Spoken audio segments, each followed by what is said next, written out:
the group that is very vulnerable to youth radicalization are those who are male, vulnerable, socially isolated, and online all the time. Actually, what happens if I report my friend or I report my child? Because I think the biggest worry as a parent is this child might have a record. Parents need to accept the fact that it's possible that your children will be in this situation, not to just always say, it'll never happen to my family.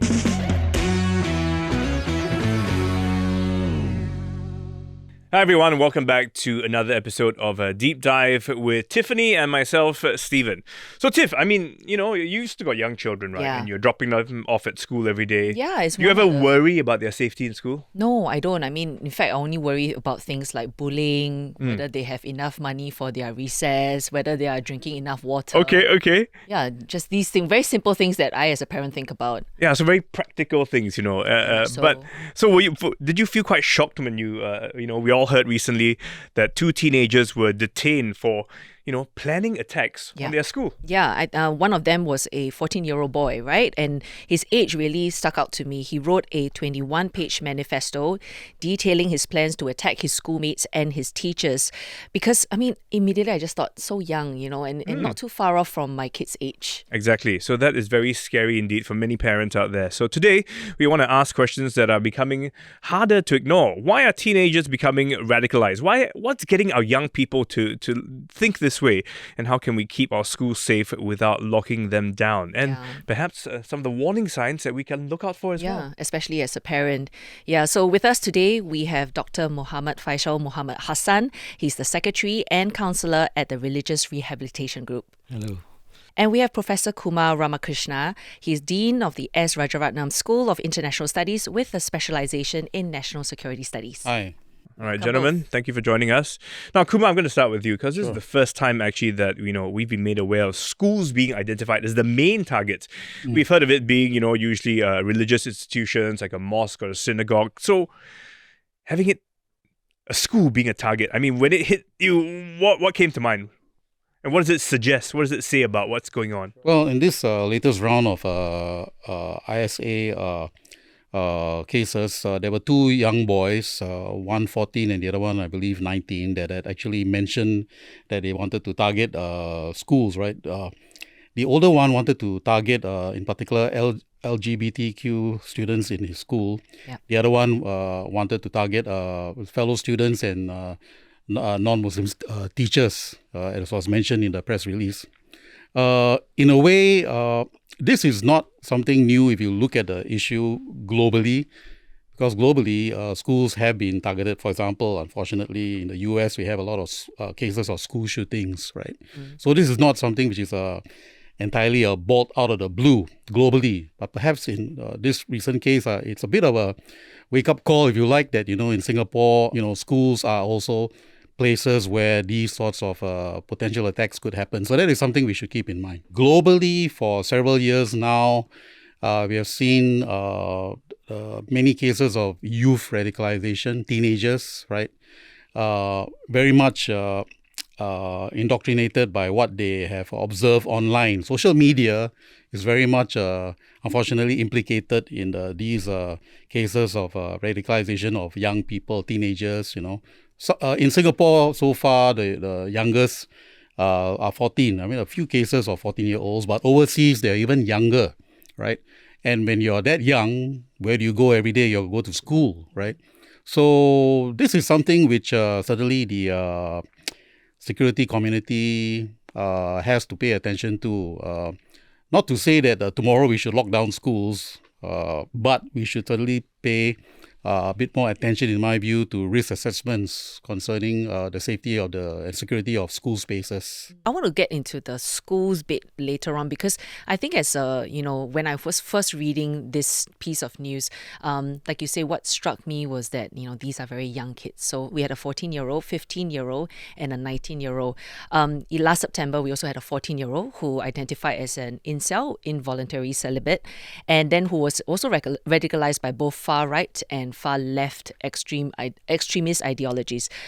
I want to understand, why is it that what makes teenagers so susceptible to these extremist ideas? The first thing, I think there needs to be a realization on our part as adults. Because the youth, the scenario that they're facing today is totally different from what we were when we were young. Right? We were playing football, HDB blocks, right? They are playing games, online games. Our friends are Baduk, Gilang, this kind of friends that we had. Yeah. Their friends are online, Mr. Beast somewhere in Africa, this guy somewhere So that's the reality. That reality we need to accept. There's macro aspects of that. So at the same time, they are humans, right? So they are facing, as youth, emotions and this kind of utopian ideals that they believe that justice versus injustice. They're looking at issues on a daily basis in terms of determining what is right or what is wrong. And these determinants are not shaped by our local context only, right? They're facing whatever they see online, right? So they're seeing real TikToks, one side saying that this is true, the other side. So the recalibration is on a daily basis. So you're saying it's more difficult for them to navigate and to filter and understand what's going on because there's so much noise, so much happening. Exactly. I Google one question, I get all these different versions of answers, and I'm not sure which is right, which is wrong. I mean, even before social media came onto the scene, right? Even when we going back to 25 years ago, looking at the earlier cases of Jamaah Islamiyah, right?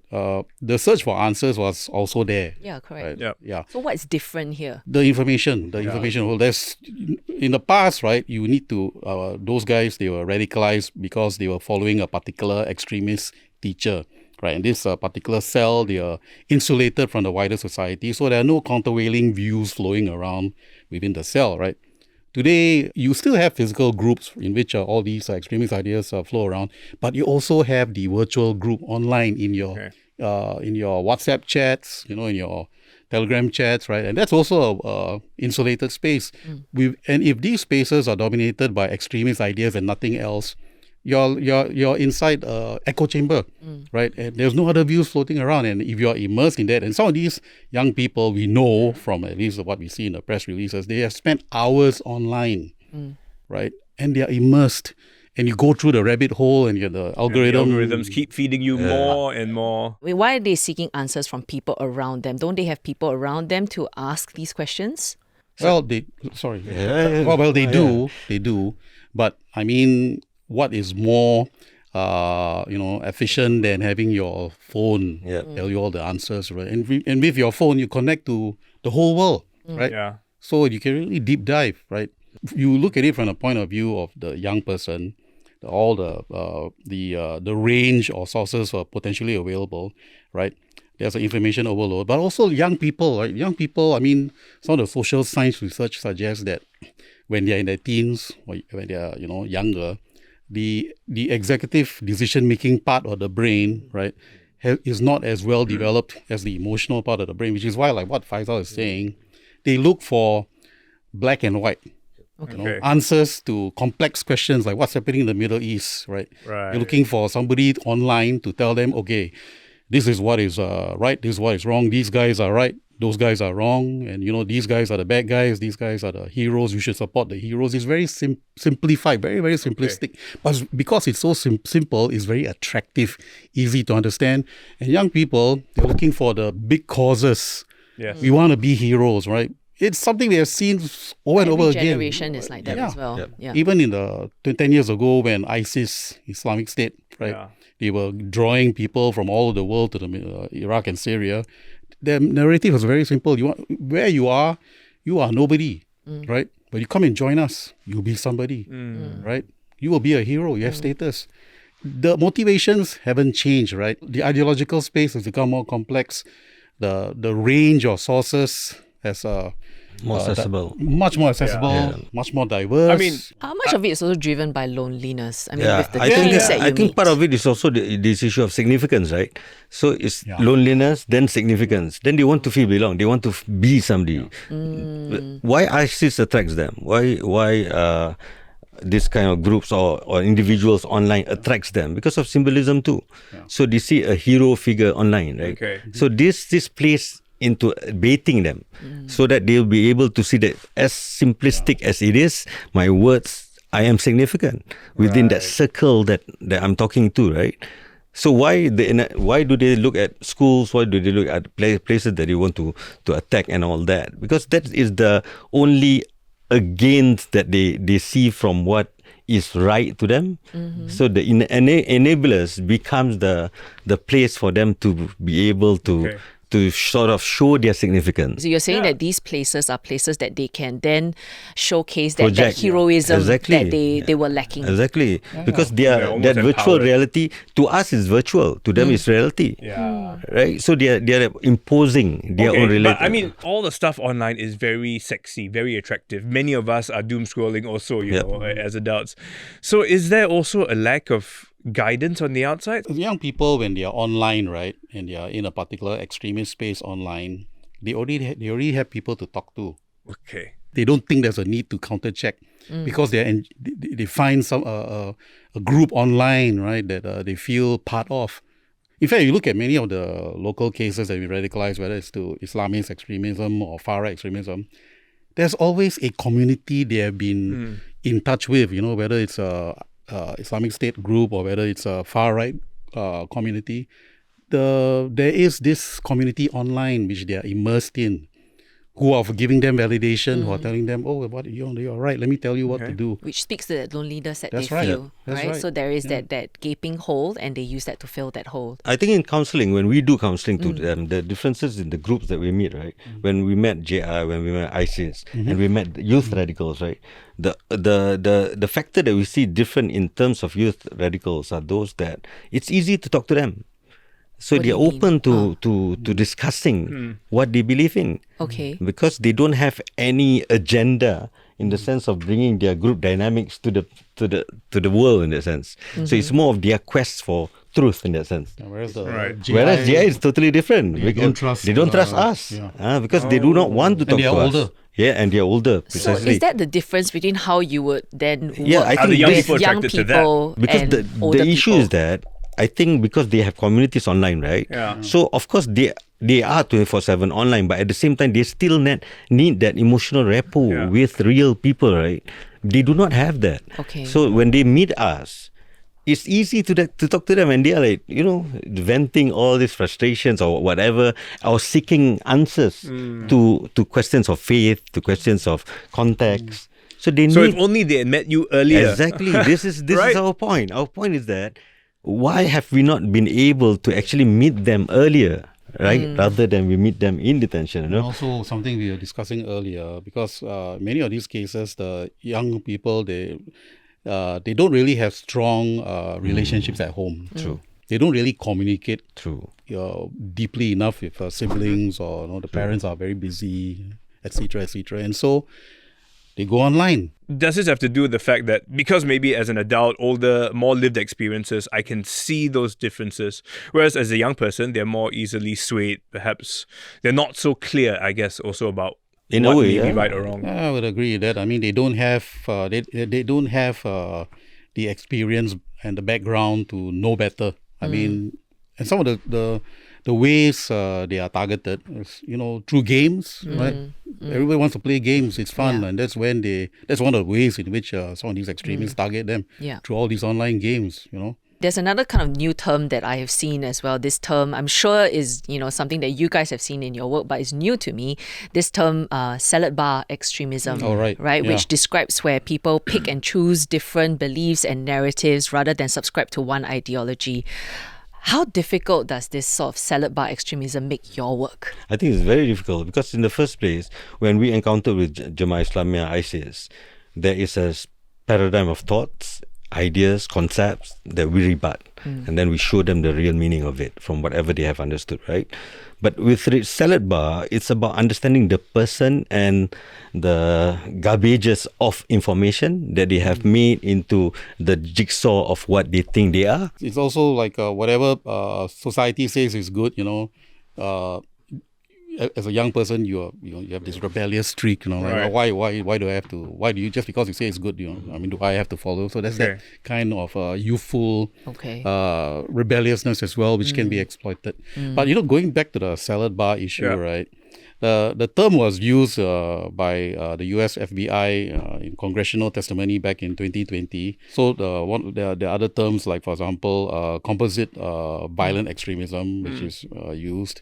In the UK, the term mixed, unstable and unclear ideology has also been used. But the bottom line is, as you point out, the young person today, because he's like immersed in this range of social media from the far right, from the far left, from the the Islamic extremists, from the incels, right? Basically, the young person is already feeling unsettled, upset, angry. So he wants to justify why his desire to hit out at this particular group is correct, is morally justified. And so essentially he or she can sort of like look at all these range of ideologies and take cherry pick That's what right. works for his It's a buffet. void. So what can we do then? And we come back to talking about, maybe our education system. We already know our teachers are expected to do a lot.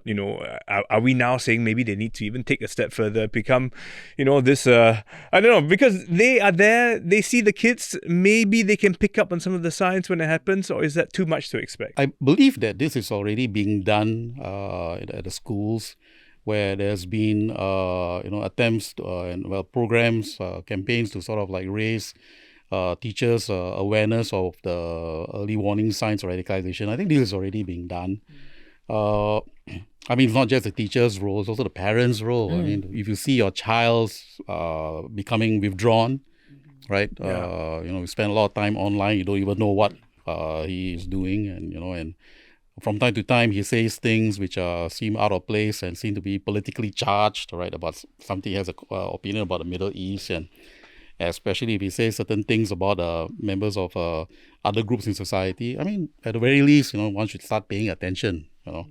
As to the load on teachers, I think that's a very, very fair point, important point. Do they need help? I would say yes. But how to calibrate the help is a policy question which requires some more analysis.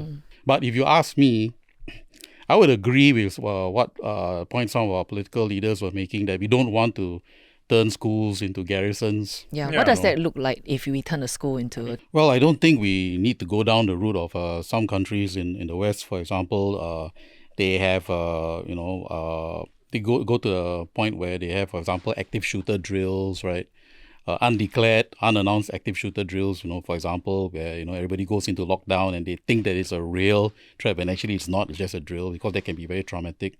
They even, some schools in the US, for example, even experimenting with weaponized drones, to sort of like deal with the active shooters, right? That's really something which I don't think we need to consider at all in our local context. But I think one particularly cost-effective way to sort of contribute to the security and safety of our schools is just be aware of what are the warning signs. So it's more like the softer approach rather than adding more CCTV cameras or whatever. At RRG, we have the learning journeys. Teachers can bring students to RRG, to other places, Harmony centers and all, for them to really understand, to create that conversation, and then to see the work in progress and the dangers in place. So I think I would believe that the soft approach that we are doing is in place, right? Do we need more of it? Or do we need to do it deal well. with it? Do it well. Okay. But do we need to be more targeted? Like, this is what far-right extremism looks like, and this is what we need to avoid. Because I feel that kids need to know what is right and what's wrong. You need to tell them this is wrong. Personally, I think yes. All these measures to me are just building resilience. Okay. Resilience. We need to have more resilience towards all these extremist ideas. They need to understand today, terrorism, radicalization is a real issue. They'll be able to be baited online. So it's on the youth themselves also, to be aware that there are sites that they should not go, that if there are issues that they've been attracted to, they have to talk to parents or to schools. Yeah, you are right. As a parent, right, I think to myself, there might be a chance one day that my kids might have a porn addiction or maybe a gambling addiction. So I set the guardrails, I have conversations with them around that. But as a parent, to be honest, I wouldn't necessarily think to myself that my child might be susceptible to terrorism, right? So because I think we would like to think the best of my child. Exactly. I don't want It's my very child. natural. I don't think that my child is dangerous. Exactly. But the challenge is that also touch wood, none of us wants our chance to go into that, but we are meeting people who this crisis is in their households, right? So there are issues of also denying, right? Denials in the sense of it cannot be what it cannot be, but the reality is that there are proofs that they are in this kind of. That's one problem. The other problem is even if you find out that your child is going down a rabbit hole, you don't really want to report to the authorities. That's another issue, And this is a worldwide issue. Yeah. So, because which is also your natural instinct is to understandable. protect. And you brought up earlier on the warning signs, right? One of the things that you brought up was the fact that what if they have certain thoughts or certain interests about stuff? And I mean, I know young people who I would say are very into current affairs. So how do you tell the difference between somebody who is just interested, passionate about certain affairs, and that they have crossed that line and now they are possibly dangerous? Yeah. For me, right, it's perfectly great that they are so interested in current affairs, right? Because they should. To be as a group, we are trying to train the next generation of active citizens interested in what's going around the world. To me, a potential warning sign is if beyond that they start saying things about, members of this group, members of that group, in our society, they are not to be trusted. We shouldn't mix around with them. I mean, doesn't mean that they are going to be terrorists. It's just that to me, it's like it's a slippery slope, right? It's when they start talking like that, at the very least, it's time to sort of bring them aside and ask them, okay, what's happening? Why are you speaking like this? And say, who are you watching and what are you reading? Those are the kinds of things parents can do. Friends can do, right? Okay. I mean, the community can be involved in so many different ways. I think another issue is also about distancing, right? Once they distance from the norm, and then there's an issue of them projecting supremacy, right?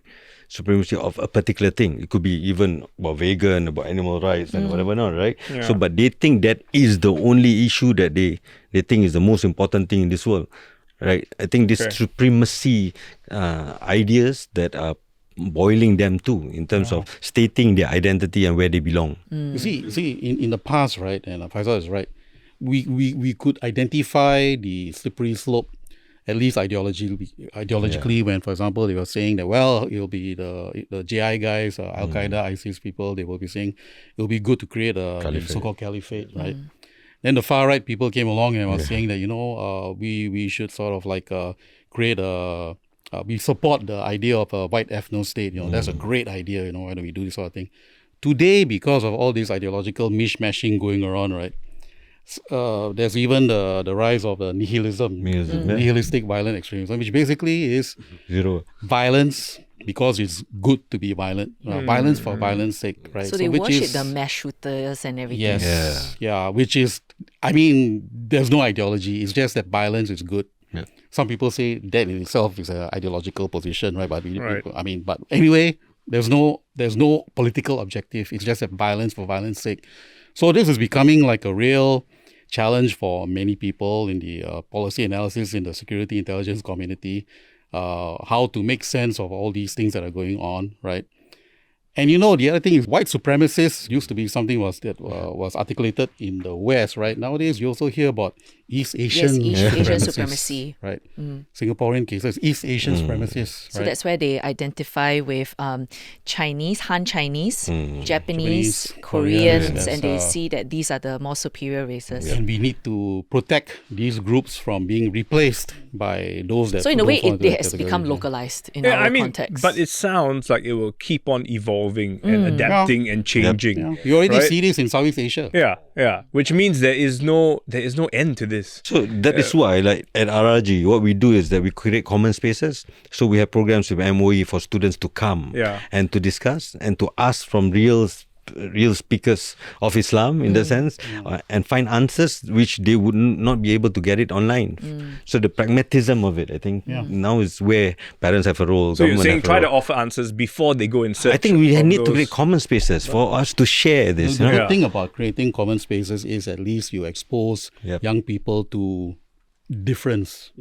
We see this everywhere around the world. Those who grow up in very insulated communities, they feed on stereotypes. So when they are growing up, they say, members of this group, they are untrustworthy, they are, don't go and mix around them, they're dangerous, right?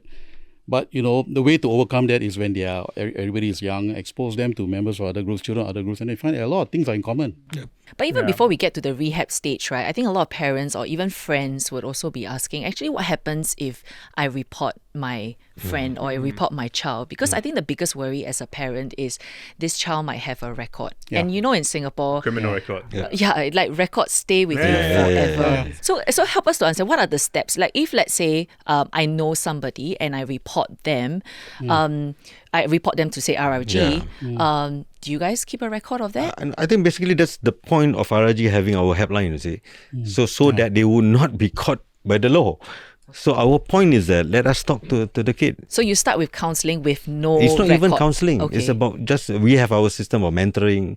So we have other systems that we have friends of RRG who comes along and talk to the person, to the young ones, especially, So to the parents themselves. Sometimes the parents need to answer. It's not only the children. So we are trying to do that. Okay. But RRG cannot be seen as an instrument for a child to be recorded, in terms of their records, in terms of the law. RRG is a community effort in the sense that it tries to circumvent the community from the ailments of terrorism, right? So it's a bit like counselling, you come and get help before. Yeah, it's not even counselling because we need Just a to talk. actually know them first, Okay. right? So it's about just holding their hands and telling them this is wrong and this is not the right way for them to do. Then at which point does it become a record?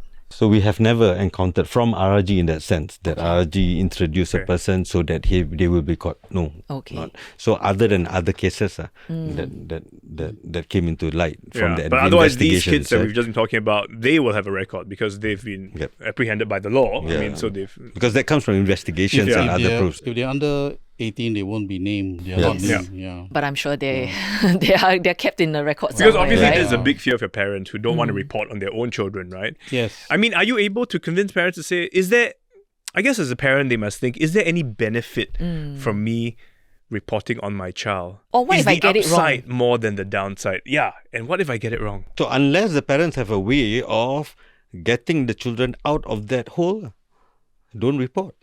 Okay. But Right, as in because they at the end themselves of have a it, way of getting... Of course, the first teachers, the first guardians are the parents. Okay. So if the behaviors and the culture at home has changed due to this, so it's the onus is on the parents. So many right? parents come to you because they almost don't know what to do Because anymore. You for are their us, last we resort. are like, in a way, a parent within the community. Okay. Right? We're trying to tell the community, no, please don't go into this route, I mean, ideally, if parents are more aware of what are the early warning signs of radicalization, right, and then they are aware, they are sensitized. So if they see something in their own children or friends' children, then, as what Faisal says, maybe they can just talk to fellow parents and say, hey, there's something you should pay attention to, And they need help, then go to RRG, right?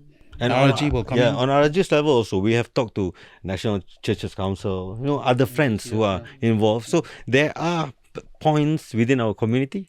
I think Singapore, we are trying to do that within the community level. So this is why the whole of society term, may sound like a cliche, but actually it makes sense. It makes sense. It is a community I mean, as effort, in we literally do need to look out for each other. But I almost feel that also parents need to accept the fact that it's possible that your children will be in this situation. Not to just always say, it'll never happen to my family. But at the same time, it's a very small percentage that is affecting our youth in Singapore. We do not want to go to the other where we are so paranoid with this, right? Because there are, of course, other challenges too the youth are facing other than this, right? Actually, how often do you all get these kind of calls or, to talk to a child? Like from a parent? From a parent or a friend, or Friends, like it could be, a referral kind of stuff. For sure, it's not on a daily basis. Okay. For sure, it's not on a monthly basis even. Okay. It's an occasional kind of things. Okay. So there are cases, individual cases. But of course, it's a worrying trend that we are seeing there are more reports of this, right? Okay. So when we started with ISIS, we thought it finished then. But now we are seeing youth radicals, right? So there is this worrying trend. But it's also the worrying trend, trending upwards because people are not sure. Because we talked a little bit earlier on in the pod, right? It's it's better to be safe than sorry. If you see these behavioral signs and you're not sure, better to get it checked, right? Exactly. Like talk to somebody. Exactly. So is that upward trend also a sign that parents are a little bit more aware? Could it be I that think case it as is well? also that, yeah, fair to be to fair, say yeah. that, yeah. At the same time, also, of course, all of us have fear about our health, right? Sometimes we have symptoms that we read online. This symptom says this, right? Then the assurance is that we're going to a clinic, to a doctor, to ascertain whether that is what that symptom says, right? I think it's about that too. So the community points that we are having are points whereby the parents can come, just to assure themselves that that is not it. I think we have to reach to that kind of realization now, that there are points within our community institutions. And the awareness will then allow you to say, hey, this is something that I should be worrying about. Let me go speak to someone. Yeah, and Singapore too, I would believe, is not going towards kill and capture, right? Terrorism has changed. Yeah. The landscape of terrorism, counter-terrorism especially. Even at the heyday of Al-Qaeda and ISIS, kill and capture strategies are limited. Yeah. Yeah, sometimes they exacerbated the problem, right? Yeah. Exactly. Well, I was do feeling we calmer, try and then and, now I'm not very calm right now. I was like, no more kill and capture. So is it more? Do we have more of a repair mode? No, it's a winning hearts and minds. So this is what we are doing. That's what we want to ask you. Rehab. I mean, so does it actually work, and how can you prove that it works? he has to say it works. How can you prove though that it I'll works? be biased. Right? I mean, to be fair, at least in Singapore, the re-offending rate is actually very, very low. Okay. So I would say on the whole, the RRG has been very effective. And in fact, that's why RRG is, the methodology has been studied by other countries as well. So I can say it, maybe he. Okay. But at the same time also, it's a wake-up call to the community when it started about 20 years ago, right? Because we never believed that there's this issue of Jemaah Islamiyah and all, right? So when the Ustaz Ali, Ustaz Azbi, when they were first met with the detainees then, right? So they took that extra responsibility in terms of that they see the importance for them to do rehab. So the fruit of their labor then, what we're seeing now is that there is a channel for us to actually talk and change the ideologies of these people. I think we have to be thankful in Singapore that this works. Because we have seen friends from other parts of the world trying this, it does not work. So this is the work in progress, and enormous work in progress has been put in Singapore in terms of for us to make sure that our community are safe from this. Well, when you say this, is it because there's a bigger support structure? So it's not just the individual coming to you, but it's also after they leave, then the people where they are surrounded and the environments they're in. Exactly. Yeah, the aftercare. We have aftercare groups within our organizations and family groups who talks to the families, to the wife, and others. This is at work for the past 20 years. If I were a parent, I were to look at my child, what kind of warning signs should I be looking out for? Then I can go, okay, maybe I need to escalate this to RRG. For example, what should I look for? If they are surfing all these extremist websites. So I need to check their internet history. If you can, they'll be good, right? If you see them posting online extremist content, if they talk about members of other faith groups or in a very derogatory way, if they the behavioral changes, they're very withdrawn, right? They seem to spend a lot of time alone in their rooms and don't come out, and they seem to be disassociating themselves from the family members, even friends, right? If the tenor of their discussion with you changes, these are indicators, right? Okay. It's not exhaustive, but what we have seen, not just Singapore but overseas, there are certain common traits which we should not to suggest that they are become terrorists, but at the very least they seem to be being influenced by certain sources, which is likely online. So this is at the very least one should pay a bit more attention. I just want to add one point is that the conduit for us to have continuous conversations with our children. I think that is also important. Rather than only looking at these points, I think don't close the door of conversations. Yeah. And we must know our kids, right? We must know our kids well, so that when we see this behavioral change, we don't only just say that it's just a hormonal because thing. sometimes they do not want to talk to us. I was going to say, a lot of the things you describe sound like maybe just an angsty teenager going through, puberty. Exactly. So I think that's the point. The point is that we need to be aware and they can share things with us. Sometimes we have been becoming too constricted in terms of our relationship with them. So I think it's about Unfortunately, angsty teenagers going through puberty are precisely those the group that is vulnerable. Is the right cocktail. If our audience remembers nothing else from our conversation, it went on for quite a while, what is one thing you want every parent or teacher listening in to take away from this conversation? One big takeaway would be to don't leave your child alone, because one of the things we do notice in our research is the group that is very vulnerable to youth radicalization, those who are particularly male, vulnerable, socially isolated, and online all the time. So that is indicators, that one should pay attention to.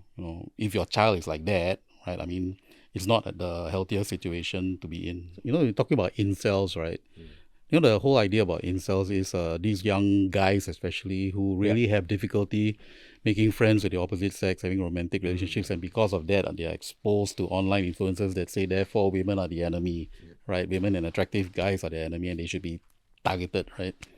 The one basic way to sort of deal with that kind of thinking is just to have older siblings who are able to talk to the young boy to, just guide them. Look, I mean, it's not that hard to get to know members of the opposite sex. You just have to be nice, etc. I mean, the things the way even when I'm hearing myself say it, it's very common sense, right? Actually, it's very important. Some of these guys don't know, right? And when they go online, they get into a rabbit hole. They listen to certain people who are misogynistic, and that's how you end up with incels, right? So basic things like that to sort of like build protective factors from young, right? This is why family is important, friends are important, peer groups important. Some of the things we need to do are actually not that hard to do. We just need to invest the time to do it. Yeah. There you go. Invest the time to do it. The time and effort, I think we forget sometimes that relationships still need a lot of time and effort to keep it going well. But on the note, we have to wrap up this episode of Deep Dive, and we, we've touched on many issues, and if you have any concerns, any thoughts on this, we do love to hear from you. So please do let us know and do share your comments with us as well. On that note, we'll see you next week. Bye for now. Bye.